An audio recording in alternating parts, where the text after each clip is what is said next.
हाय दोस्तों, नाच गीत लेके आई हूँ। आप लोग सुनो और कमेंट करना, शेयर जरूर करना, सब्सक्राइब कर देना। जैसा लगे कमेंट में लिखना।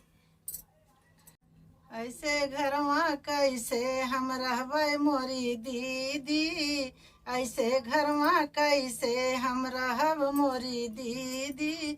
सास मोरा ऐसन की तैसन मोरी दीदी, सास मोरी ऐसन की तैसन मोरी दीदी। बर्तन माजी खाना बनाई तब कहे घर बैठी मोरी दीदी। ऐसे घरवा कैसे ठेकान लागे दीदी, ऐसे घरवा कैसे हम रहबै मोरी दीदी। सासु मोरा ऐसन की तैसन मोरी दीदी, सासु मोरी ऐसन की तैसन मोरी दीदी।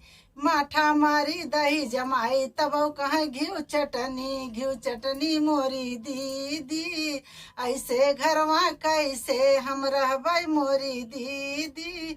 ससुर मोरा ऐसन की तैसन मोरी दीदी, ससुर मोरा ऐसन की तैसन मोरी दीदी। सौ रोटी गिन के खाए तब कहा एक फुलकी मोरी दीदी।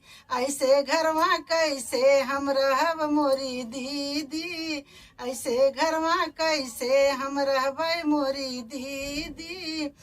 ननद मोरा ऐसन की तैसन मोरी दीदी, ननद मोरी ऐसन की तैसन मोरी दीदी। सौ लड़का गिन के हो तब कहे हम कुंवारी मोरी दीदी। ऐसे घरवा कैसे हम रहबै मोरी दीदी, ऐसे घरवा कैसे ठेकान लागे दीदी। ऐसे घरवा कैसे हम रहबै मोरी दीदी।